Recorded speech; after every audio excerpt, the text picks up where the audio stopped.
Prepare for what could be one of the most shocking and unsettling disclosures from the British royal family in recent decades. Insiders at the palace have uncovered something utterly astonishing within Prince Andrew's Royal Lodge residence. So bizarre and revealing that it challenges everything we believed about the disgraced Duke of York's lifestyle over the past few years. This isn't merely about scattered personal items or typical household mess that builds up in any home. It's something far deeper, exposing the profound psychological turmoil and dysfunction that have simmered behind the walls of this expansive 30-room estate as his public image crumbled before the world's eyes. As King Charles enforces his ultimatum to remove his brother from the sprawling Windsor property, those with access to the interior describe scenes straight out of a psychological horror story, not a royal abode.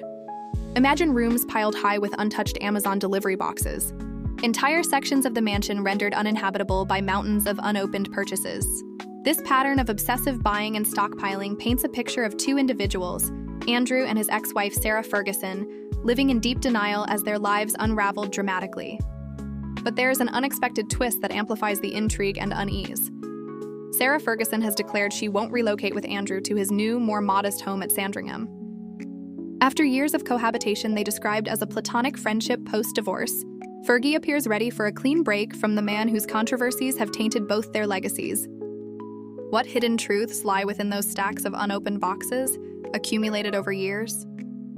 What might investigators uncover as they finally tackle the disorder Andrew and Sarah have inhabited? And why did it require a royal eviction to unveil the grim reality of their secluded existence? Hold on tight, as the details ahead will reshape your perspective on Prince Andrew's downfall and spark serious concerns about his mental well-being throughout this saga.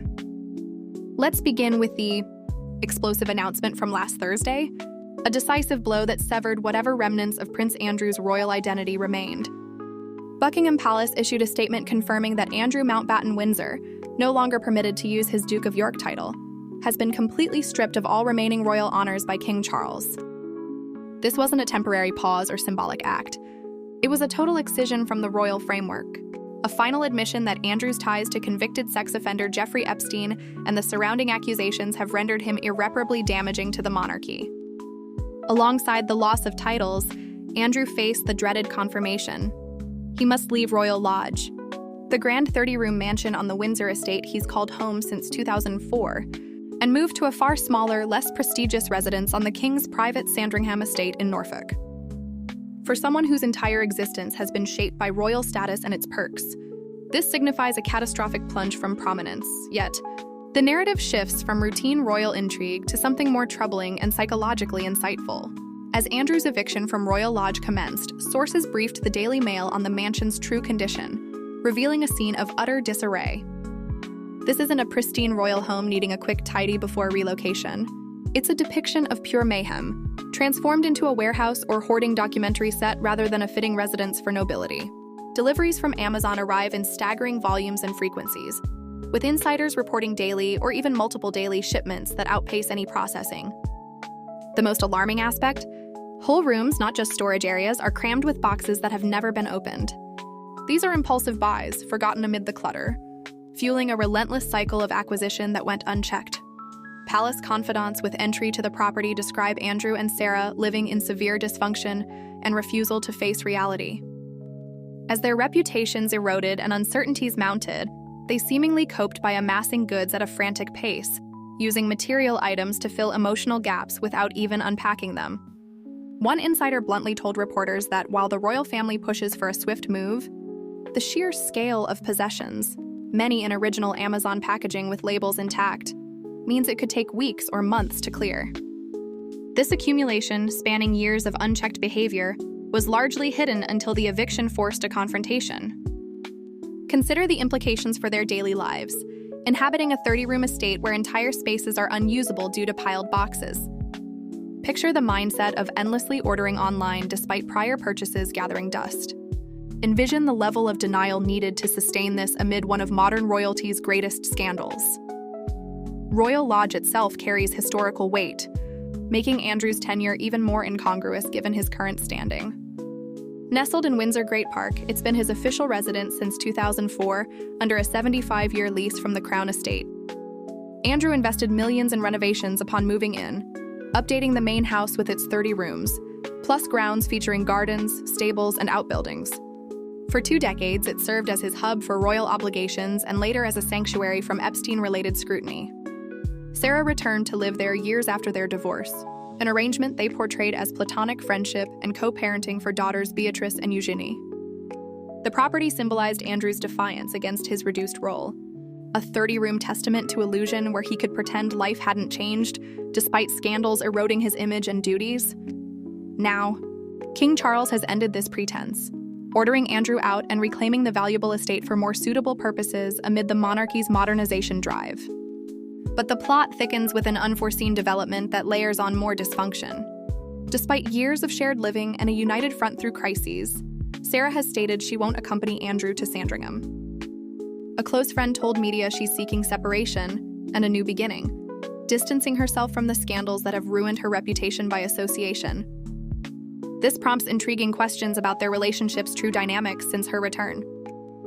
Was it genuine platonic closeness or desperation to cling to Royal Lodge's remnants of royal life? Was it affection, convenience, finances, or mere appearances? Royal analysts have long puzzled over Andrew and Sarah's bond, noting their public friendship and effective co-parenting, yet deeming their living setup odd by any standard. Few divorced couples share a home for decades, especially with one entangled in scandals that sully all nearby.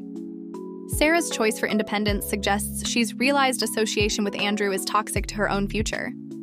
She forfeited her Duchess of York title when he lost his, and charities dropped her due to Epstein links. Emails showed her calling him her supreme friend post-conviction. Her image has suffered immensely from proximity to Andrew's disgrace. Perhaps she's prioritizing self-preservation, hoping to rebuild away from the king's brother.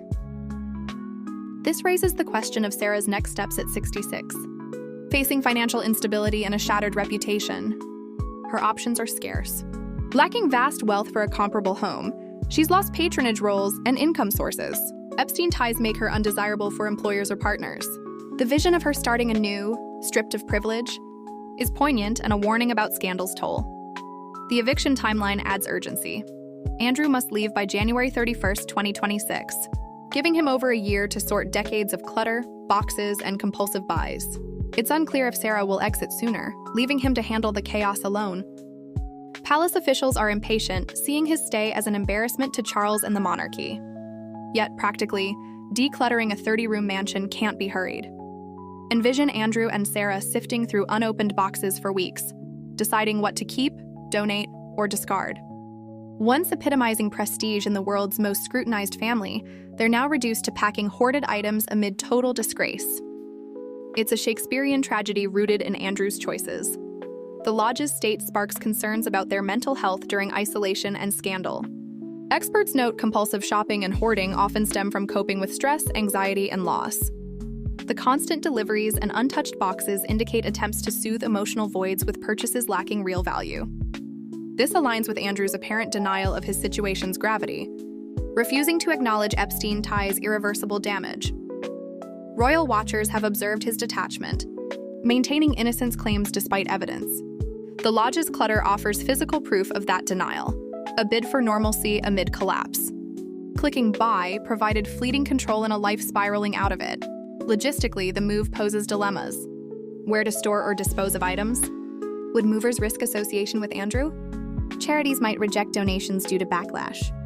Valuable items, gifts from dignitaries, mementos, could be personal or crown property, requiring cataloging.